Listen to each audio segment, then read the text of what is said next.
Bien, écoutez, je vous propose de démarrer. Nous avons un débat important à 16h30, donc ça nous laisse 1h30 à peu près d'échange. En tout cas, merci beaucoup pour votre présence. Alors aujourd'hui, c'est une journée d'audition intéressante au cours desquelles on entend des journalistes. On a entendu ce matin, cet après-midi aussi, donc des témoignages de journalistes qui ont enquêté évidemment sur la délinquance financière et le blanchiment. Et donc j'ai le plaisir, avec Madame la rapporteure, d'accueillir Madame Anne Michel. Bienvenue, Monsieur Maxime Vaudano et Monsieur Jérémy Baruc, tous trois donc journalistes au journal Le Monde. Madame, Messieurs, donc vous êtes membres du pôle enquête du Monde. Vous participez également aux travaux du consortium international de journalistes d'investigation, qui a révélé la plupart des grands scandales en matière de criminalité financière ces dernières années, que ce soit les différents papers ou les leaks. Vous allez nous en parler. Avant de vous passer la parole sur votre expérience et sur l'analyse que vous faites de cette situation, de son ampleur, et en même temps des moyens que nous pourrions mettre en œuvre pour tenter d'y remédier. Je vous indique évidemment que cette audition sera diffusée en direct sur le site du Sénat et qu'elle fera également l'objet d'un compte-rendu qui sera publié ultérieurement. Et qu'un faux témoignage devant notre commission serait passible des peines prévues aux articles 434 13, 434 14 et 434 15 du Code pénal. Donc je vais vous inviter, si vous le voulez bien, à prêter serment. Madame Michel, on va commencer par vous. Donc vous allez prêter serment de dire la vérité, toute la vérité, en levant la main droite et en disant « je le jure ». Bon, merci, Monsieur Vaudano et Monsieur Baruc. Je vous remercie beaucoup. Alors, je vous laisse la parole et puis après, nous aurons peut-être un échange plus informel. Très bien.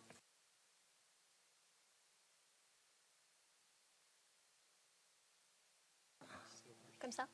Très bien. Monsieur le Président, Madame la rapporteure, Mesdames et Messieurs les sénateurs, nous voulons tout d'abord vous remercier de votre invitation et nous allons vous faire un petit propos liminaire de façon à vous exposer ce que pour nous sont les enjeux de la lutte contre la délinquance financière. Donc nous aimerions commencer cette audition en disant quelques mots de ce qui est à l'œuvre aux États-Unis en matière de lutte contre la délinquance financière, qui est donc notre sujet d'aujourd'hui, car parmi les premières décisions prises par Donald Trump et l'administration américaine, 3 doivent retenir notre attention.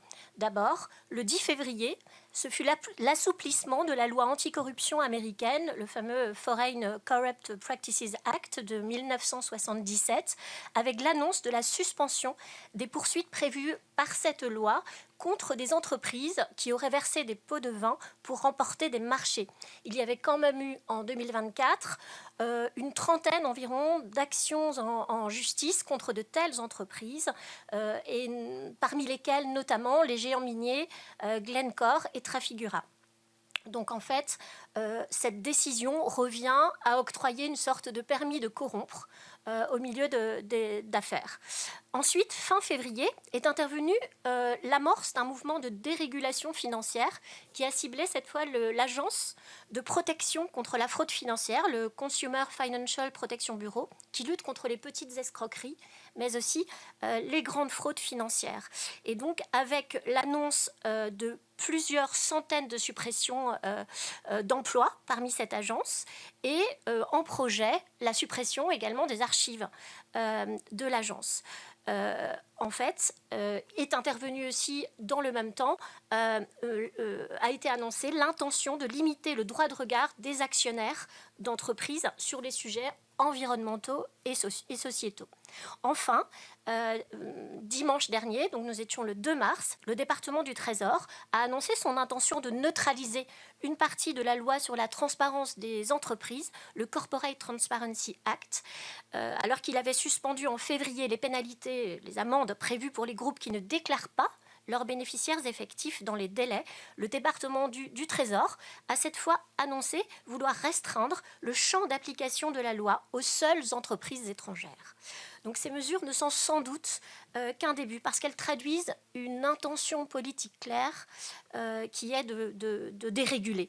Et sous couvert de vouloir alléger la réglementation qui est censée peser comme un fardeau sur les sociétés et donc sur la compétitivité américaine. C'est en tout cas le discours du nouveau secrétaire Scott Bessent, qui a parlé d'une victoire du bon sens et salué le projet audacieux de Donald Trump pour libérer la prospérité américaine.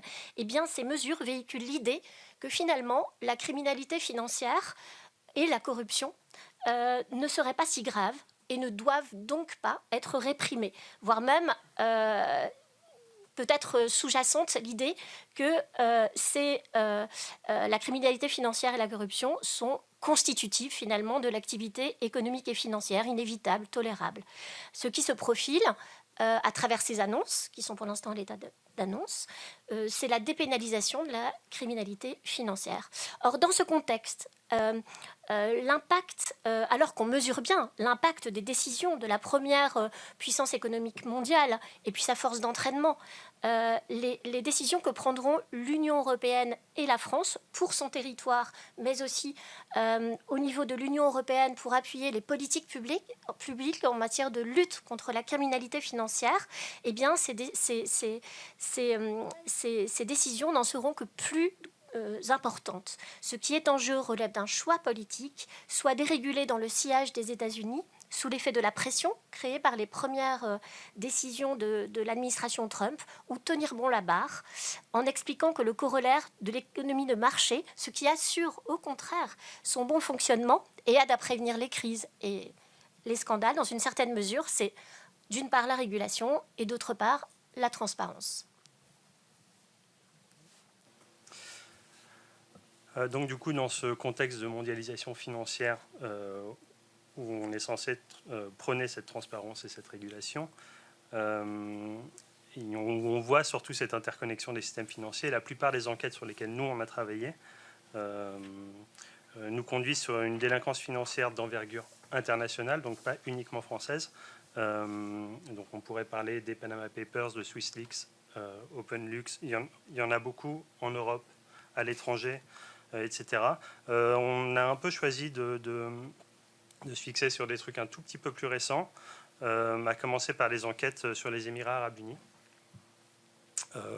qui, au fil de nos enquêtes, nous permettent de penser que c'est plus que jamais un centre offshore qui agit comme un aimant pour l'argent sale.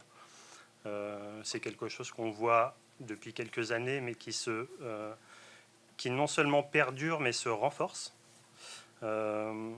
Le Dubaï et le reste des Émirats arabes unis, dont notamment Abu Dhabi, concentrent un maximum de flux financiers illicites. C'est une plaque tournante pour le blanchiment de l'argent issu d'activités criminelles. Ça, on le voit bien dans toutes les enquêtes auxquelles on a participé. On y voit de la fraude fiscale, du trafic de stupéfiants, de la crypto-monnaie et ce qui en découle évidemment, le blanchiment d'argent.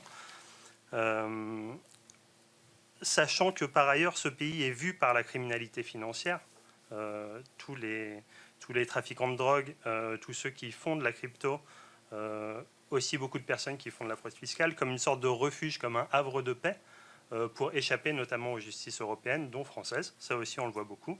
On a fait plusieurs enquêtes sur Dubaï qui montrent bien ça, que les trafiquants utilisent l'argent qu'ils ont frauduleusement gagné en France et en Europe, le transfèrent aux Émirats arabes unis, achètent de l'immobilier pour blanchir, et évidemment, notamment, y restent parce que la justice française a du mal à les attraper là-bas. Alors évidemment, la justice essaye de courir après l'aide bilatérale entre la France et les Émirats.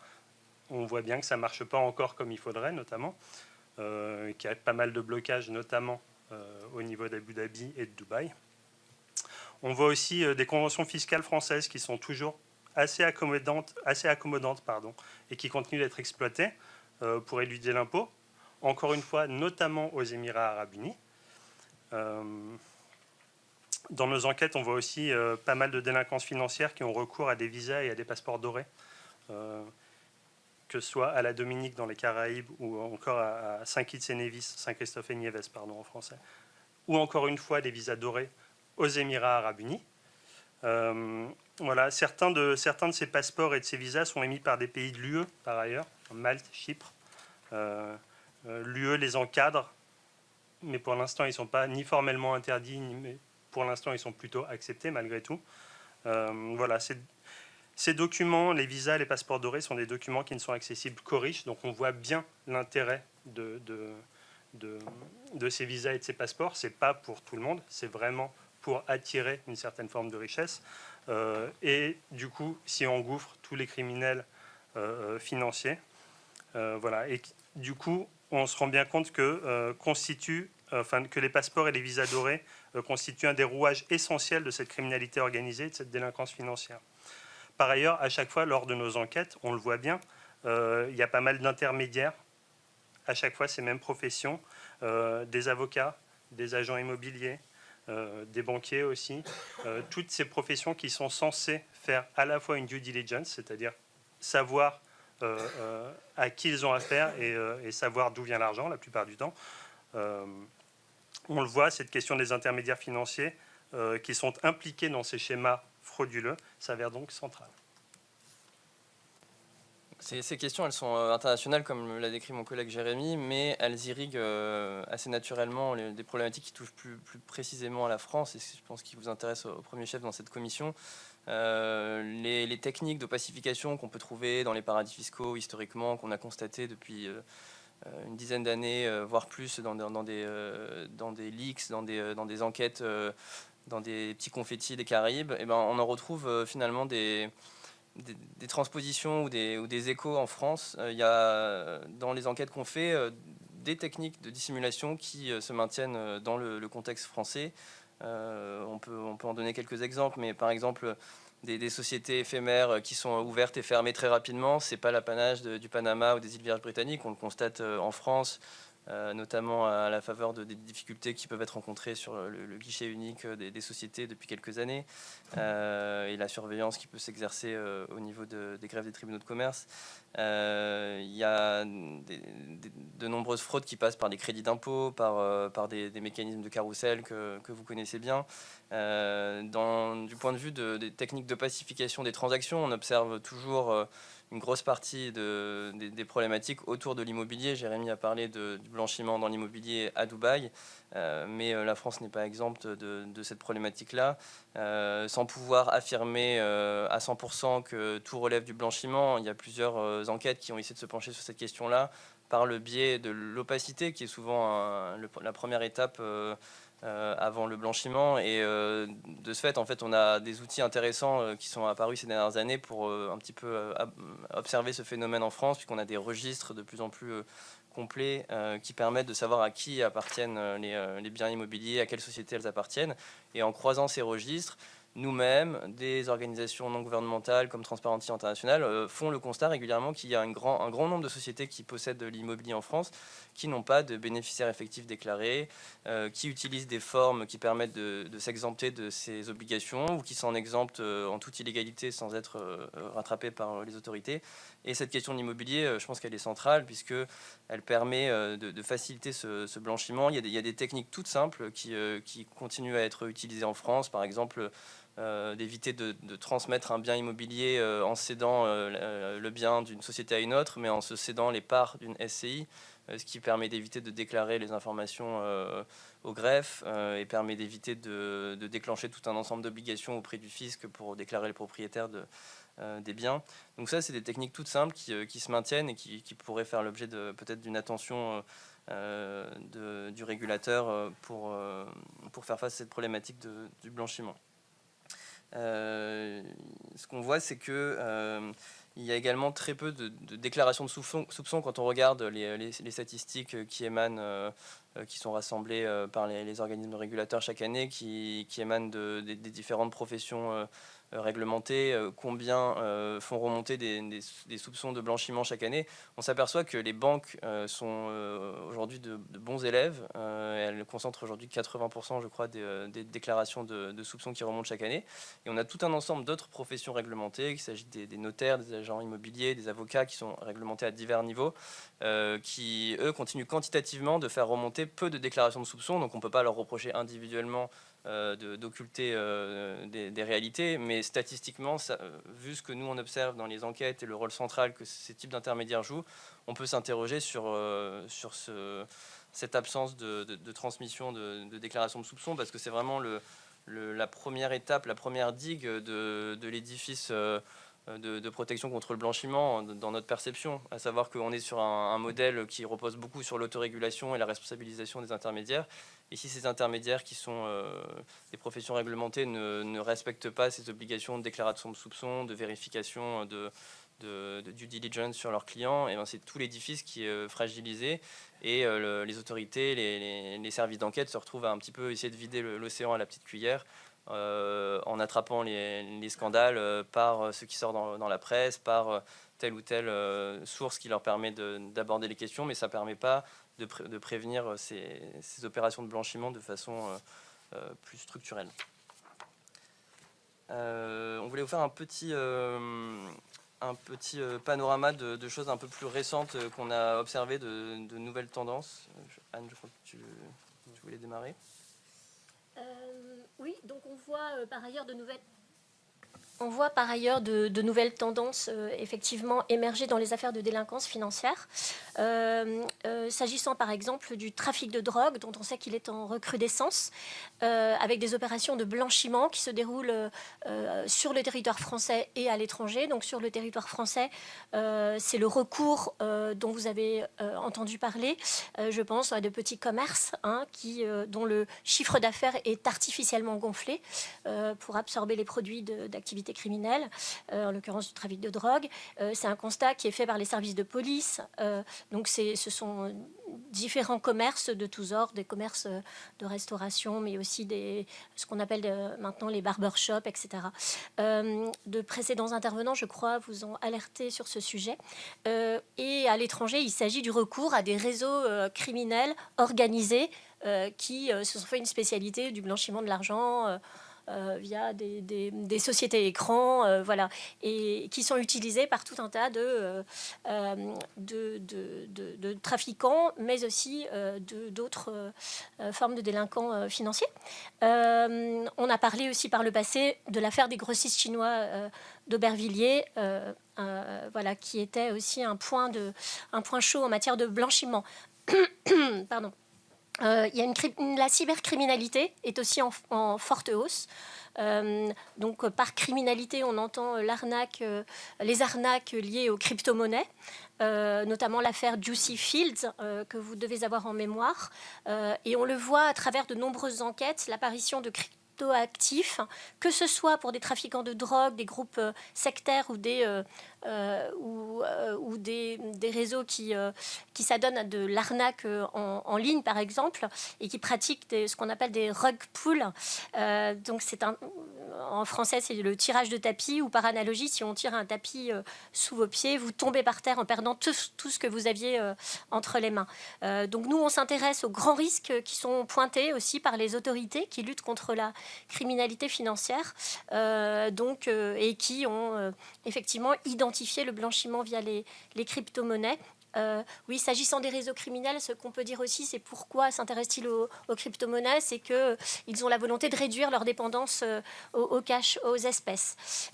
Certains régulateurs financiers ont, je le crois aussi, pointé une nouvelle forme d'investissement qui sont des investissements en bourse, sur les marchés financiers directement. Donc il faudrait interroger le régulateur français, l'autorité des marchés financiers. Voilà, donc je passe peut-être la parole à Jérémy. Oui, on voulait attirer votre attention sur un type de fraude qui est assez peu médiatisé, peu connu jusqu'à présent, sur laquelle on a travaillé récemment, qui peut paraître assez anecdotique, mais qui concentre pas mal de problématiques dont vous avez à traiter, je pense. C'est la question de l'immatriculation des véhicules, puisqu'il existe en France un système qui permet de relier les véhicules à leurs propriétaires, qui s'appelle le système d'immatriculation des véhicules, le SIV. Et nous avons découvert il y a quelques mois que ce système avait été en grande partie privatisé en deux phases, en 2009 puis en 2017. Et se sont créés toute une myriade d'acteurs intermédiaires qui se sont vus déléguer le pouvoir d'enregistrer des opérations dans ce système, donc de changer les propriétaires des véhicules. Et ce qui devait arriver arriva. Le système ayant été mal pensé en amont, il y a à peu près 30 000 acteurs qui se sont engouffrés dans le secteur sans aucune vérification et qui ont obtenu du jour au lendemain le pouvoir de changer le nom des propriétaires des véhicules. Et donc il y a énormément de réseaux criminels et de petites délinquances qui se sont emparés de ce système-là pour changer le nom d'un propriétaire, pour maquiller un véhicule volé en changeant le nom du propriétaire, changer une matriculation, déclarer le véhicule dans la mauvaise catégorie du coup pour ne pas payer le malus écologique, déclarer une fausse adresse pour ne pas recevoir les amendes. Et donc en fait c'est un scandale un petit peu à bas bruit puisqu'il a fait l'objet d'assez peu de traitements jusqu'à présent, mais qui encore une fois peut paraître anecdotique parce que ça se concentre sur un secteur très particulier qui est les véhicules, mais qui en fait a pour origine en fait plusieurs choses qu'on peut retrouver dans d'autres affaires.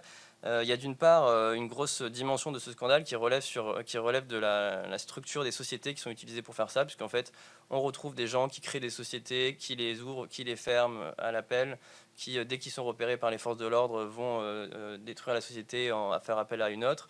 La plupart le font avec des papiers d'identité qui sont usurpés ou faux et qui arrivent à créer quand même les sociétés grâce à la faiblesse des contrôles au niveau des guichets de création des sociétés, qui arrivent à maintenir leur activité pendant un moment, qui sont identifiés par les forces de l'ordre, qui mettent plusieurs mois à désactiver leur numéro. Donc ils arrivent à faire entre temps 10 000, 15 000, 20 000 opérations pour changer l'immatriculation d'un véhicule. Et c'est fait un peu au vu et au su de tout le monde, puisqu'il y a de nombreux professionnels de ce secteur informel qui proposent leurs services très ouvertement sur des plateformes comme Snapchat. Et les forces de l'ordre et quelques forces de l'ordre qui sont mobilisées sur cette question-là sont complètement noyées, puisqu'il y en a dans toutes les régions de France, et que souvent c'est des réseaux qui agissent à travers plusieurs départements, et qu'il y a des problèmes de compétences, de transfert des dossiers, et que en fait, la plupart des dossiers n'aboutissent jamais. Donc c'est une petite anecdote, mais un concentré des problématiques que le pays peut rencontrer dans ce genre de situation, avec en amont, il ne faut pas oublier, une conception d'un service public ou une privatisation d'un service public qui a été ratée de toute évidence, et qui a ouvert la voie, qui a créé un boulevard en fait, pour les fraudeurs, et qui, en fait, in fine, va mobiliser énormément de temps de travail et de moyens pour les forces de l'ordre.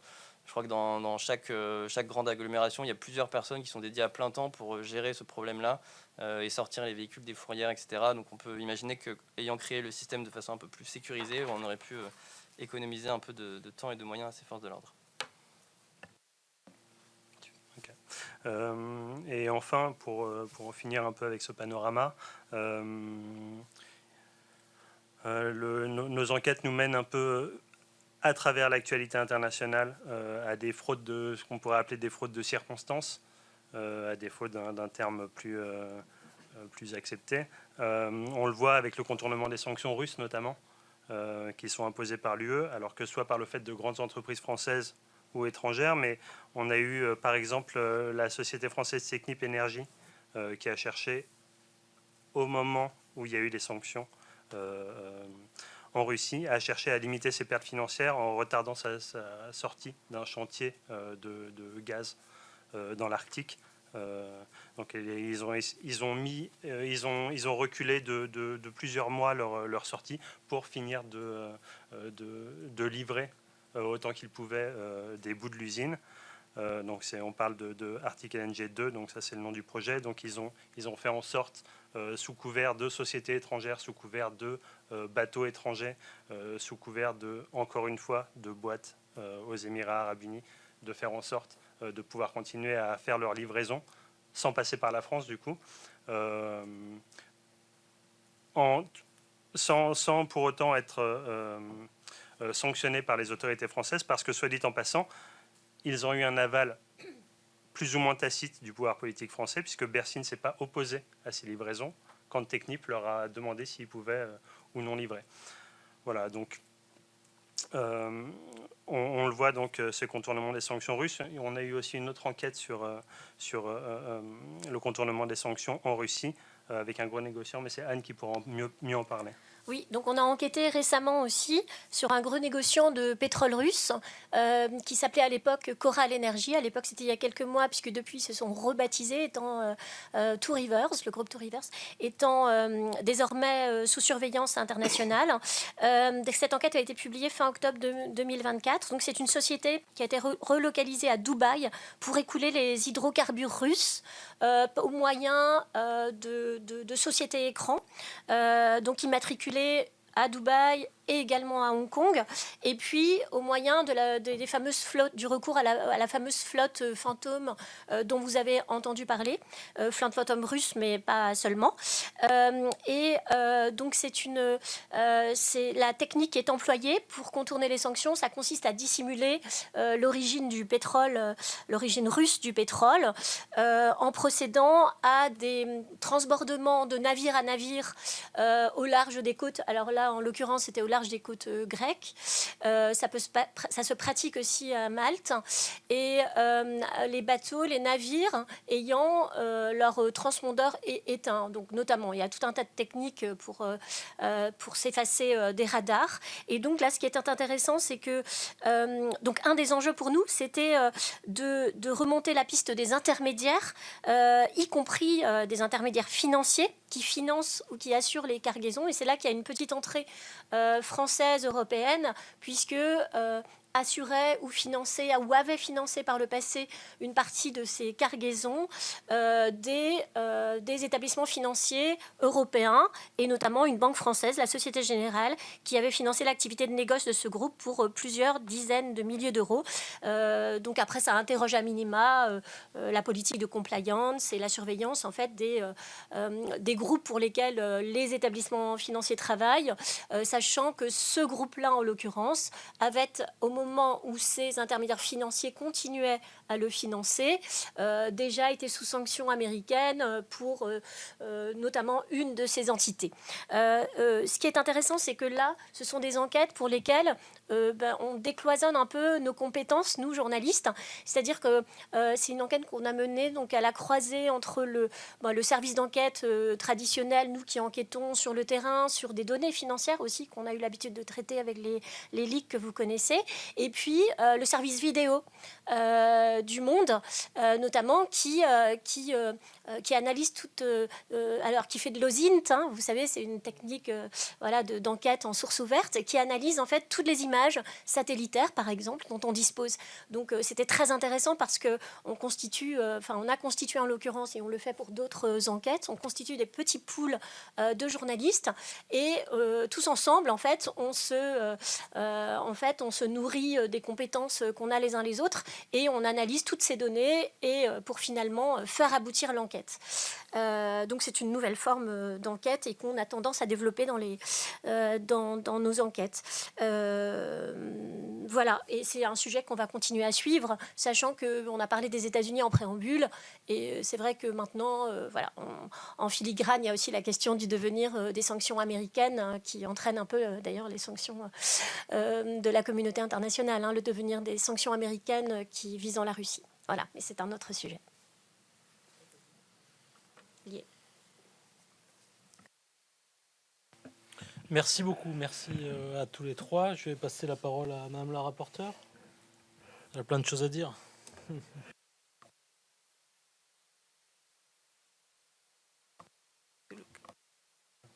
Ça y est.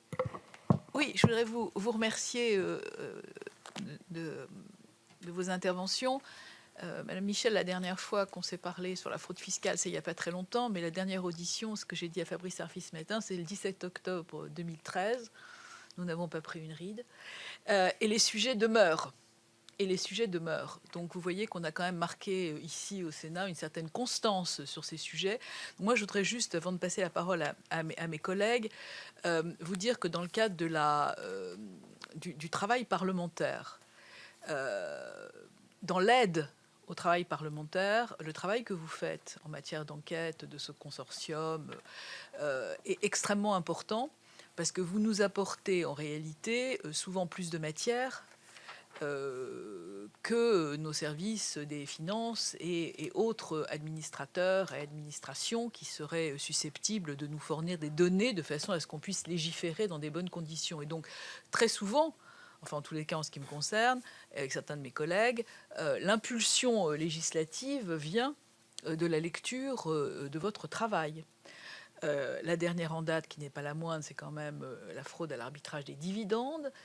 Il y a eu le verrou de Bercy et puis il y a eu l'arbitrage des dividendes.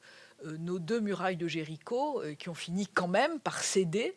Et donc moi je voulais d'abord très sincèrement vous remercier du travail que vous faites et vous dire qu'il est examiné de très près, et je crois que les relations que nous pouvons nouer sur ces questions sont extrêmement importantes, parce que nous n'avons pas forcément l'écoute de la part de la Commission des finances ou de la part du ministre en charge. Et nous avons beaucoup de difficultés. Vous savez que sur l'arbitrage des dividendes, il a fallu 5 ans. Sur le verrou de Bercy, il a fallu encore plus de temps. Et finalement, il n'a fallu que la constance d'Éric Bocquet et d'un certain nombre d'autres parlementaires pour arriver à remettre le sujet sur le tapis chaque année.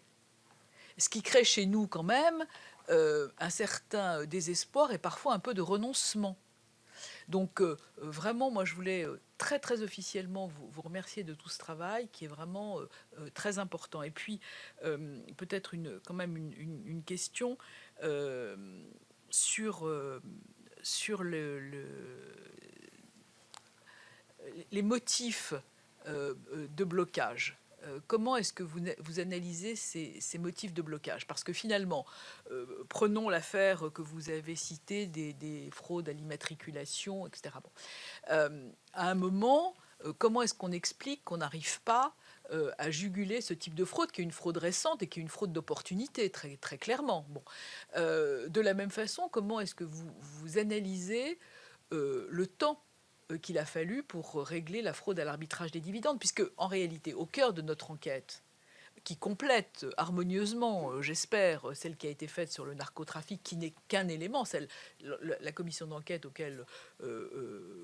devant laquelle vous siégez aujourd'hui a une vocation plus importante, y compris d'ailleurs la violation des sanctions internationales. Donc tout ce que vous avez dit rentre complètement dans notre périmètre. Comment est-ce que vous expliquez le temps qu'il faut pour régler ces problèmes qui créent évidemment de la fraude et de l'évasion, éventuellement du blanchiment? Alors prenons les immatriculations, parce que c'est le cas le plus récent dont vous avez parlé. Et je voudrais aussi votre analyse sur la fraude à l'arbitrage des dividendes et ce qui peut bloquer la décision politique une fois que la décision législative est embringuée. Bien, je vais commencer par vous répondre sur l'arbitrage des dividendes, la fraude à l'arbitrage des dividendes. Justement, je pense que nous pensons, je pense que mon analyse rejoint celle de mes collègues.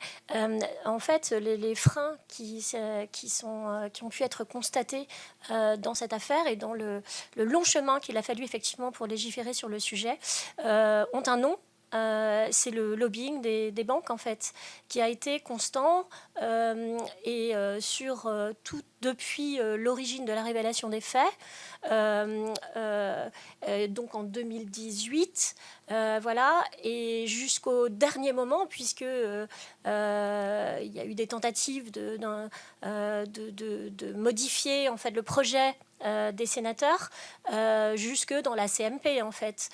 Donc c'était quand même un moment qui était consacré, c'est un moment d'ordinaire assez plutôt calme en termes de lobbying, c'est-à-dire les lobbyistes sont intervenus avant et là le lobbying s'est exprimé jusque-là. Et en fait, ce qui est peut-être aussi ce que le pouvoir politique a du mal à comprendre ou à entendre, et c'est un sujet extrêmement compliqué, c'est que en fait les banques mettent en avant le fait que ces pratiques alimentent les marchés en liquidité, sont constitutives, sont nécessaires aux banques, qu'elles contribuent à leur rentabilité. Et c'est très compliqué de savoir où on doit placer le curseur pour légiférer. Et que faire de cet argument des banques sur la perte de compétitivité qui découlerait effectivement d'une restriction en fait, de ces pratiques de marché. Mais ce qu'il faut quand même souligner, c'est que à travers le lobbying qu'on a pu constater, c'est qu'une partie du secteur bancaire n'est pas encore prête à sacrifier une partie de sa rentabilité à l'intérêt général et continuer à défendre des positions qui tendraient à rendre légales des pratiques dont l'administration fiscale française, comme d'autres administrations fiscales à l'étranger, puisque cette pratique est aussi, se manifeste aussi à l'étranger, et bien, dont l'administration fiscale considère qu'elle relève de la fraude. Donc on n'est pas dans cette zone grise de l'optimisation fiscale, on est, pour les cas en tout cas sur lesquels Bercy a enquêté, dans le domaine de la fraude. Donc peut-être est-il temps que le secteur bancaire se pose la question de sa contribution justement au bon fonctionnement de l'économie. C'est-à-dire que l'économie de marché, elle a besoin de régulation,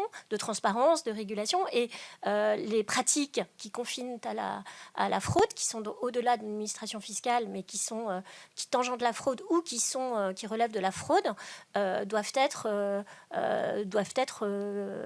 comment dire, éradiquées. Enfin, ça participe aussi au bon fonctionnement de l'économie, et une finance responsable, elle ne saurait reposer sur des schémas opaques ou faire la promotion de schémas fiscaux qui sont agressifs. Cela d'ailleurs va à l'encontre de toutes les règles internationales fixées par des organisations comme l'OCDE. Et contrairement à ce que, s'agissant de l'arbitrage des dividendes, contrairement à ce que disent les lobbyistes qu'on a pu entendre, interdire le cum-cum ou des pratiques similaires qui visent à éluder l'impôt et qui lèsent les finances publiques, ce n'est pas freiner le business, mais c'est, comme je vous le disais, mieux le réguler.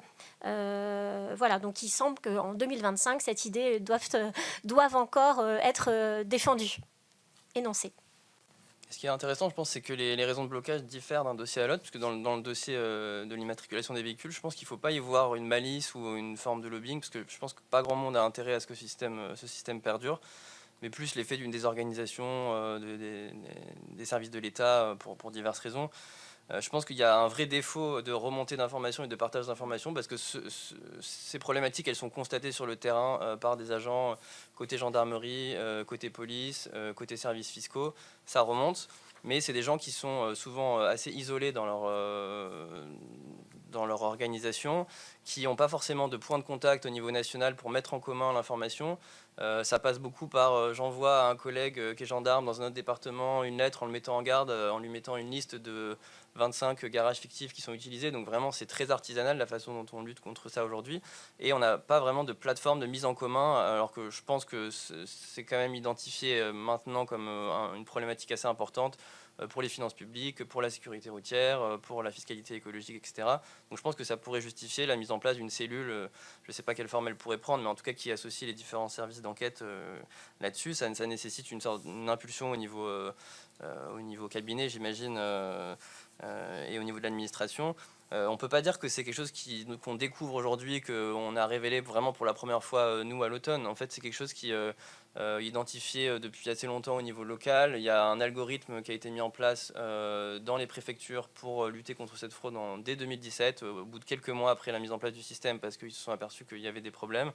Le problème, c'est qu'ils se sont un peu arrêtés là en se disant cet algorithme permettra de détecter les fraudes, sauf qu'en fait, il a énormément de limites. Ça prend beaucoup de temps de les identifier et ensuite de mettre un terme aux acteurs malveillants qui utilisent ce système.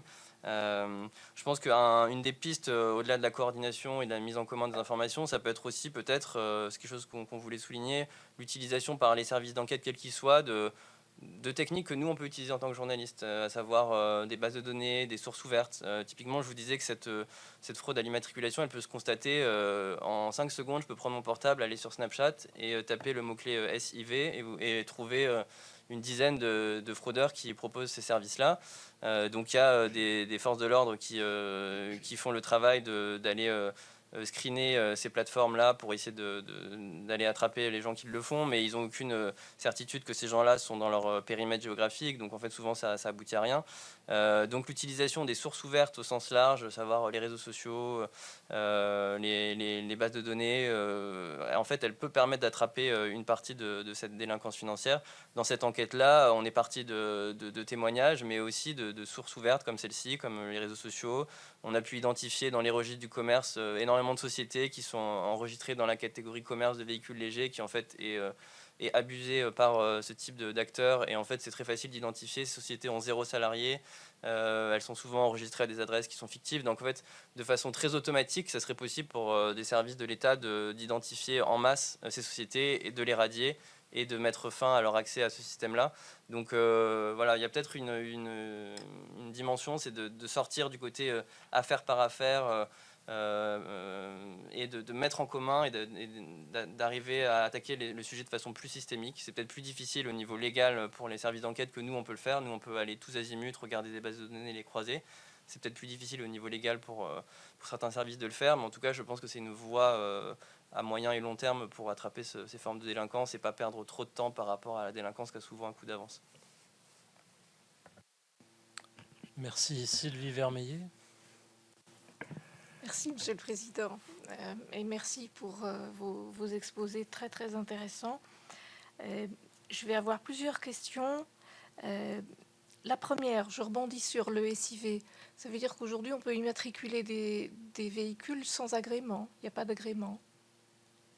Il y a un agrément, mais qui est donné de façon quasi automatique par la préfecture et qui est retiré a posteriori en cas de problème, mais ça prend souvent plusieurs mois. D'accord. Et pour information, donc on a demandé au service du ministère de l'Intérieur, il y a environ 30 000 sociétés qui ont cet agrément. Et chaque année, il y en a 4 000 qui se voient retirer leur habilitation, ce qui donne un peu une idée de l'ampleur de la fraude, en tout cas déjà appréhendée, sans même parler de celle qui ne l'est pas. Ça veut dire qu'un service de police, il faut qu'il retourne vers la préfecture alors pour dénoncer quelqu'un qui... Voilà. Ouais. Donc le système est... Mais il y a quand même un agrément, mais qui n'est pas, Voilà. C'est pas sérieux. C'est un contrôle a posteriori, mais qui en fait, l'usage de ce système est tellement massif que en fait, ça ne permet pas d'endiguer l'ampleur du phénomène. D'accord.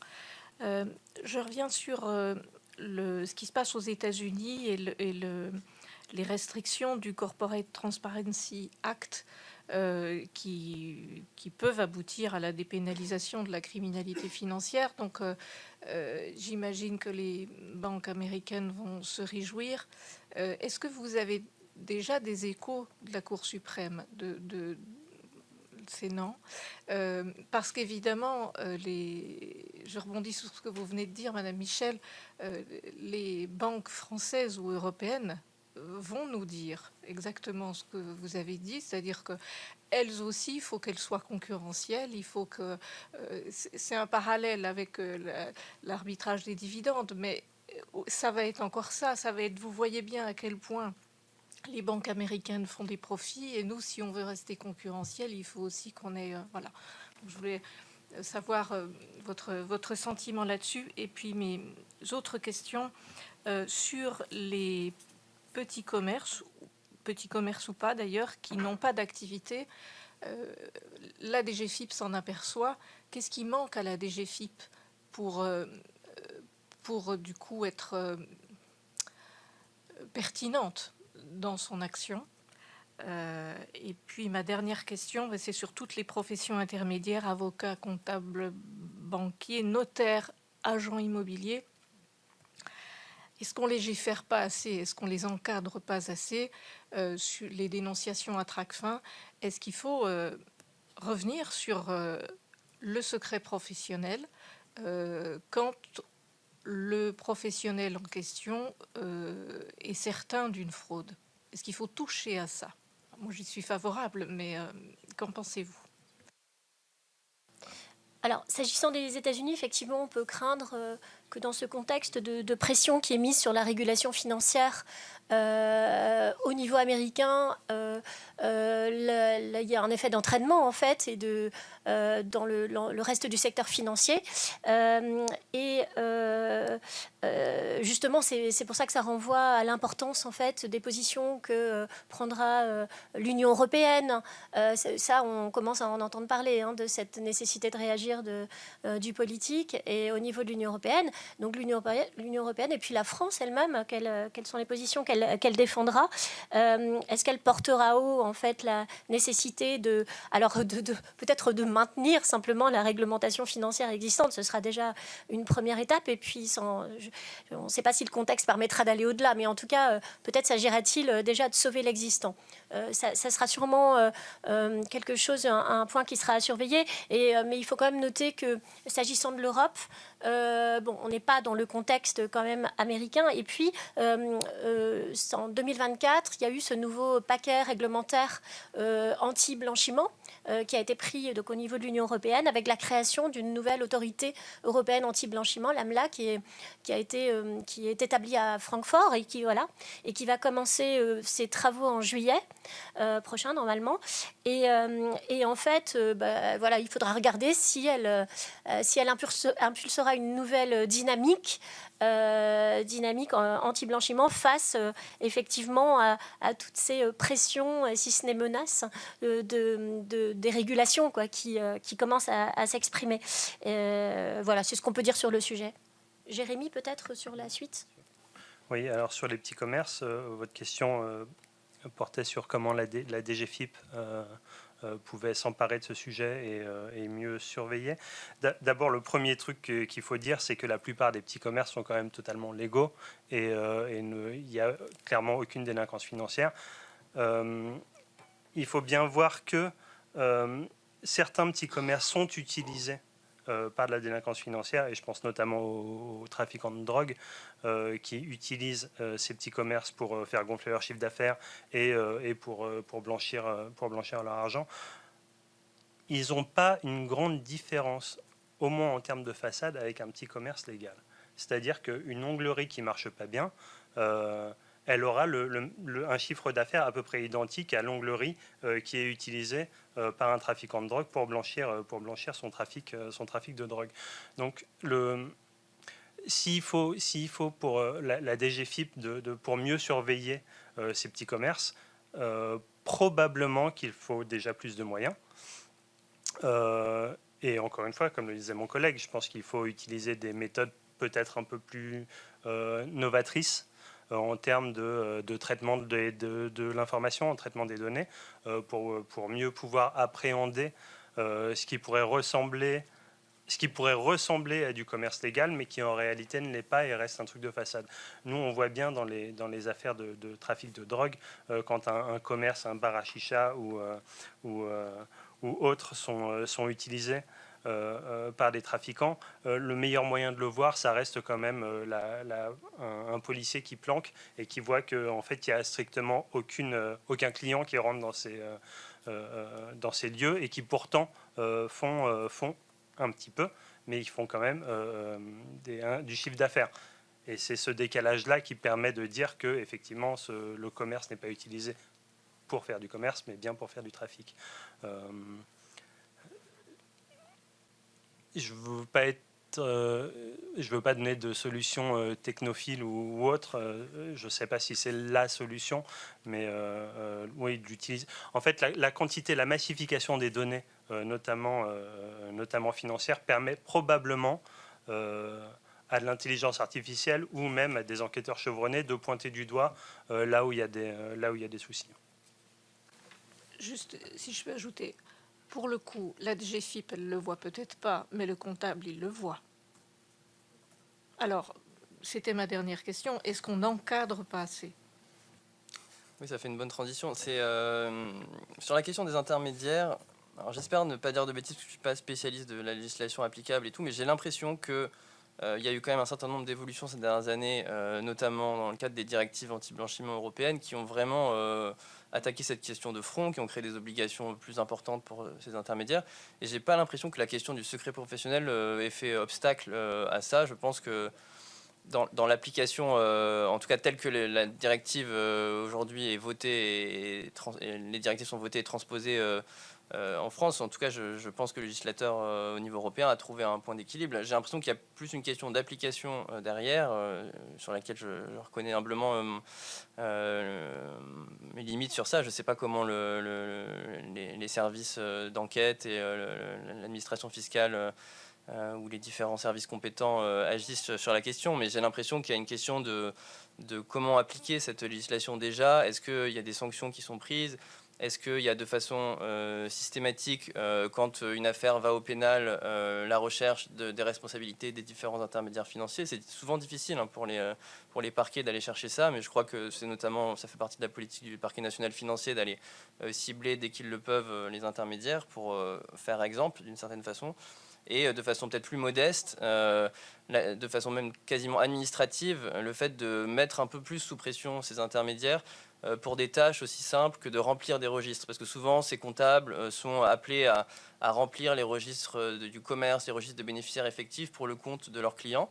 Et on se rend compte que parfois, ils ne remplissent pas du tout. Parfois, ils le remplissent avec une faute d'orthographe, ce qui peut paraître encore une fois anodin, mais qui, on l'a vu dans pas mal d'affaires de blanchiment ou de contournement de sanctions, en fait, est complètement volontaire parce que ça permet d'éviter des croisements.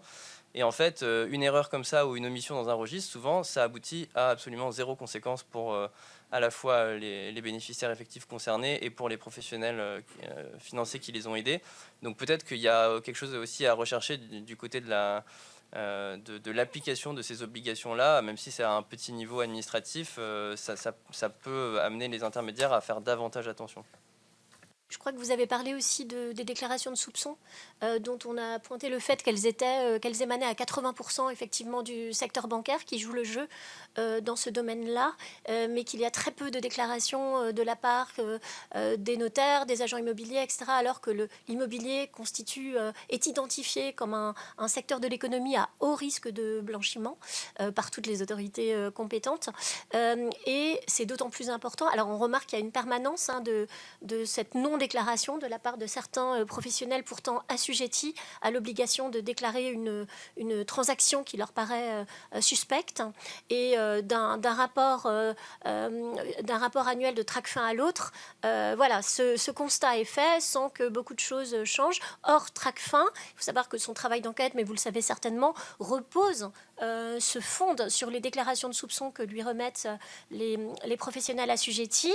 Et il n'a pas de pouvoir d'enquête propre en termes d'audition, par exemple, ni de pouvoir de coercition. Donc c'est un sujet qui est très intéressant en fait, effectivement à pointer. Merci. La parole est à Marc-Philippe Daubresse. Oui, pour prolonger ce débat, on a toute une série de directives européennes qui continuent d'ailleurs à arriver et qui font l'objet de transpositions. Et les transpositions, jusqu'ici en France, étaient plutôt dans une logique de surtransposition. Et comme on rentre dans une ère de simplification, on n'est plus toujours dans la même logique. C'est un premier point. Le second point, et vous l'avez évoqué vous-même, c'est que une bonne partie des soupçons qu'on peut lever viennent du croisement de fichiers divers et variés. Le fichier SIV, ça peut être le greffe des tribunaux de commerce qui n'est pas suffisamment rempli. Enfin, vous les connaissez comme moi.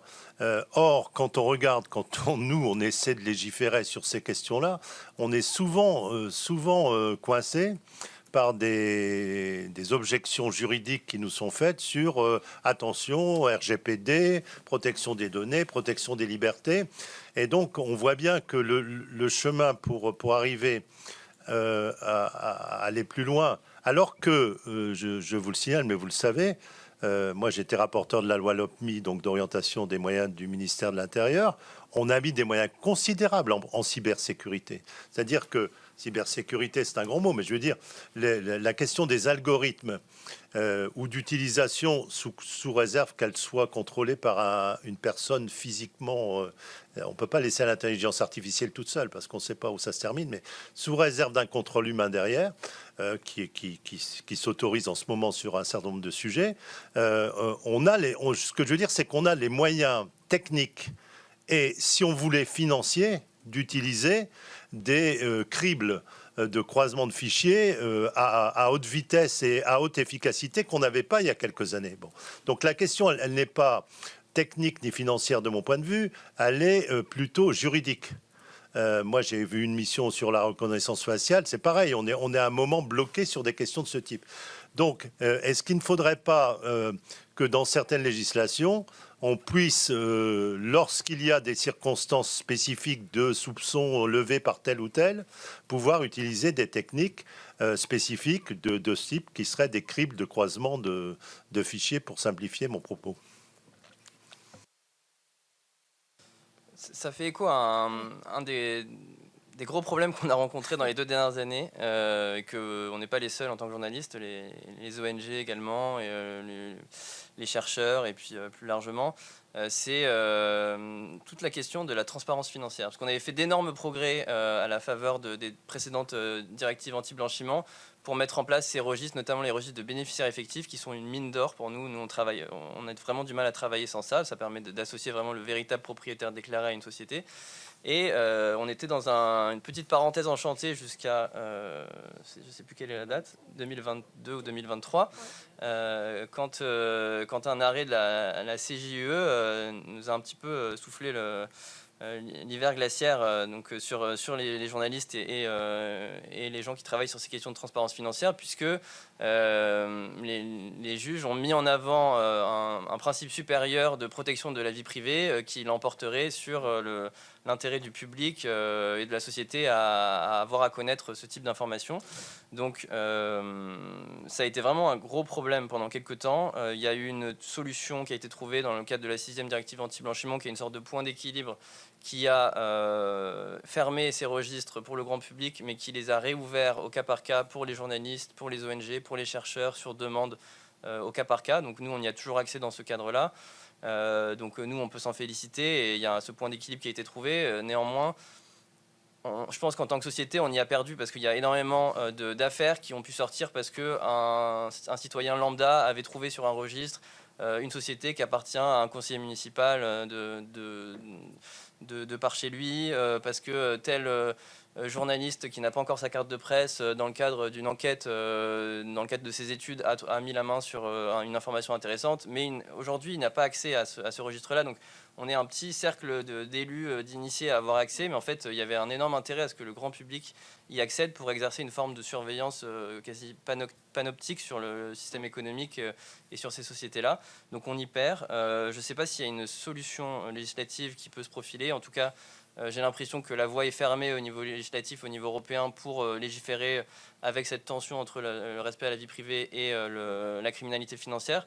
En revanche, ce qu'on peut pointer, c'est qu'il y a d'autres pays qui ont réussi à maintenir ouvert leur registre en passant par d'autres voies juridiques, parce qu'en fait, ils avaient déjà des registres qui préexistaient à la directive anti-blanchiment européenne et qui s'appuyaient sur d'autres principes, pas sur la lutte contre la criminalité financière, mais sur, je crois, le bon fonctionnement de la société de marché ou des choses comme ça.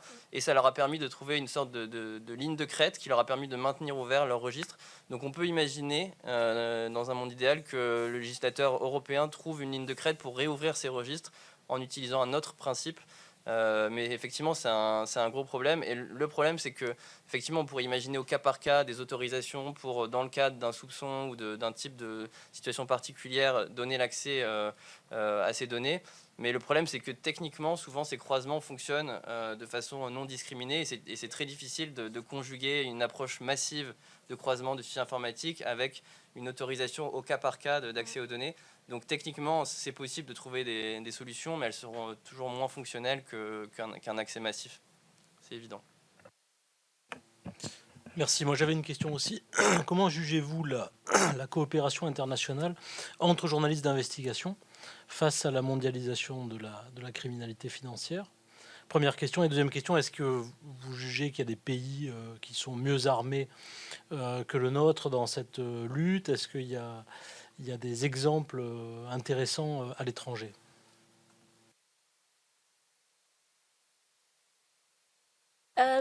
Sur les exemples de coopération, en fait, la coopération entre journalistes se développe de plus en plus sur ces sujets qui sont très sensibles et dont certains sont d'ailleurs considérés comme interdits d'enquête aux médias.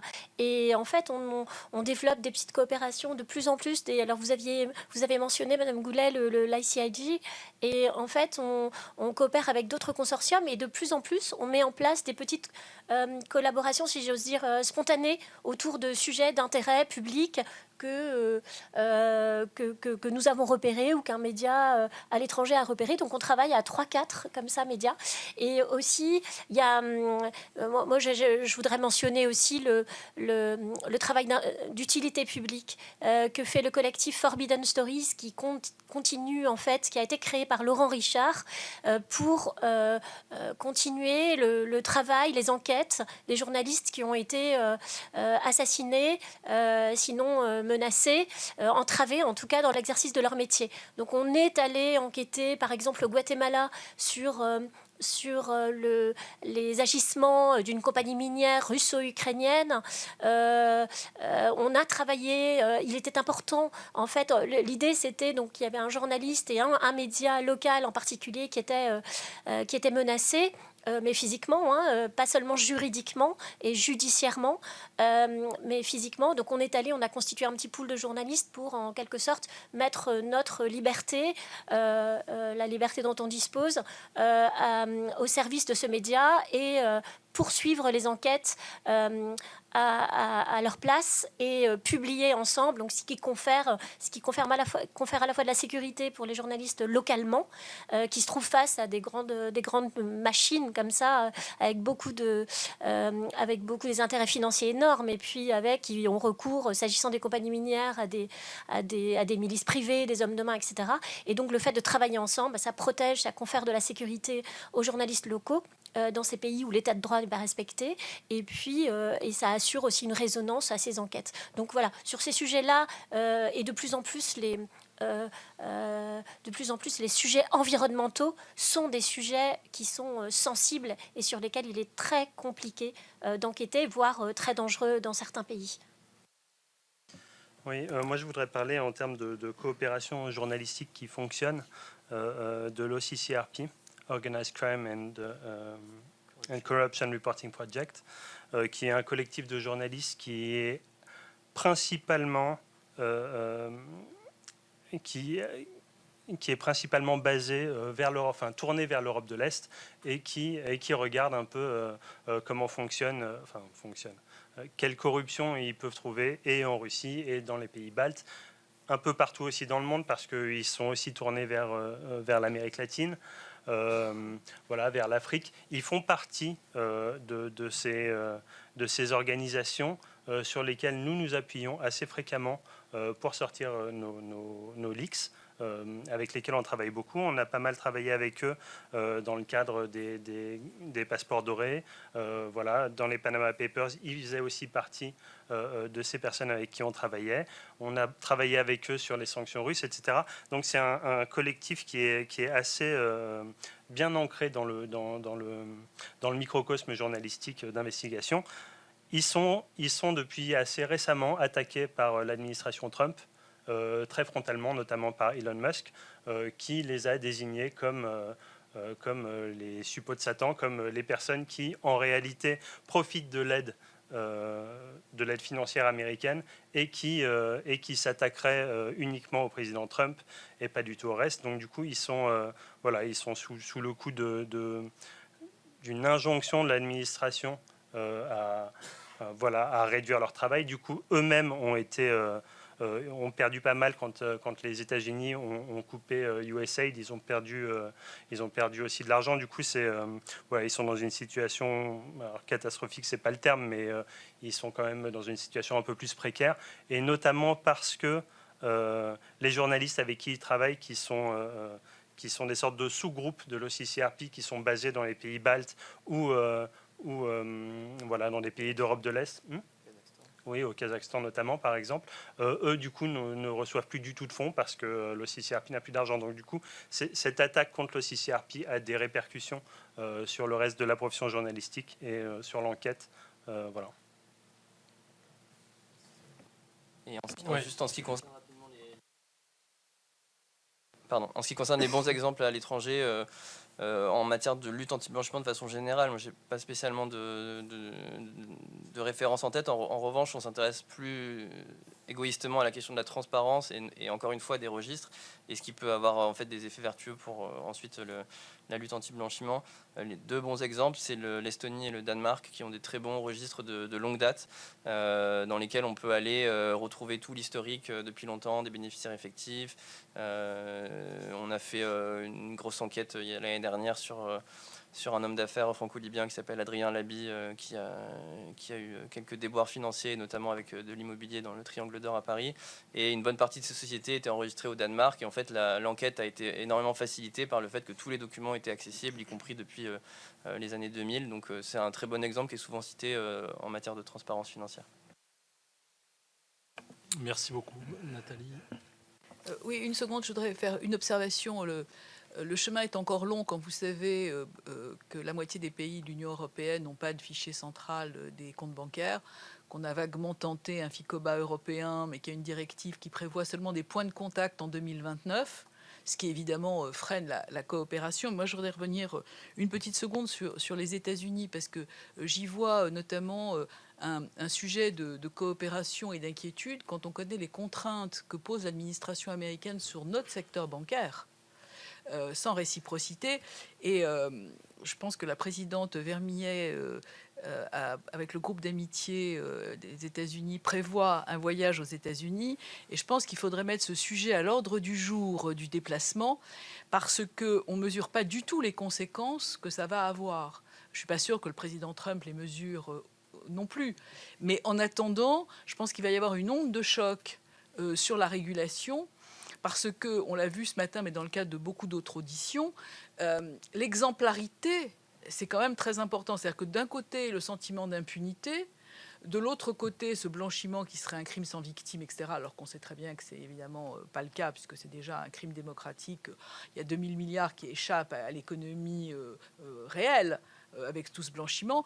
Donc je pense que là, il y a vraiment un sujet sur lequel il va falloir qu'on investisse beaucoup, et que notre coopération avec les États-Unis va être plus compliqué si on essaye de réciproquer, parce que évidemment, vous savez comme moi que celui qui fait 75 kilos s'écrase devant celui qui en pèse 150.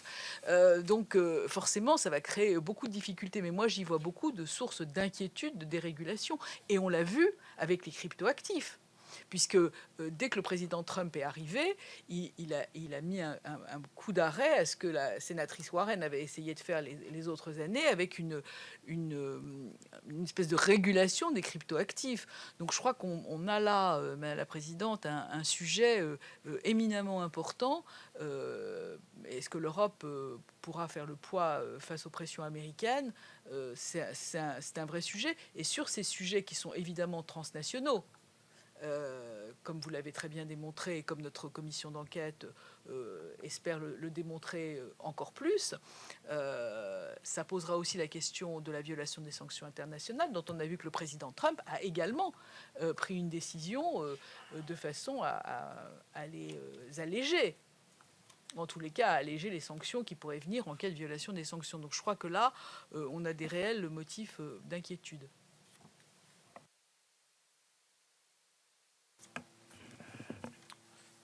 S'il n'y a plus de...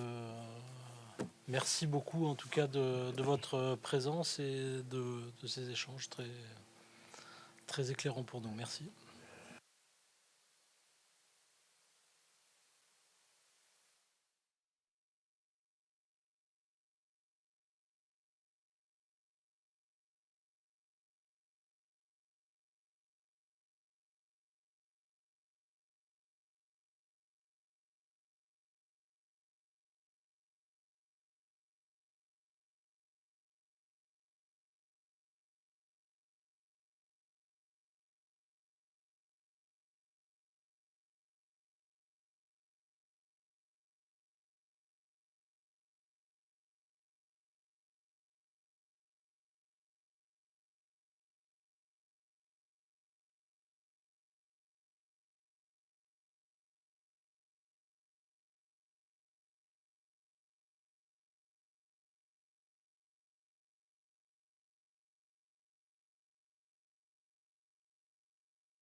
Bien.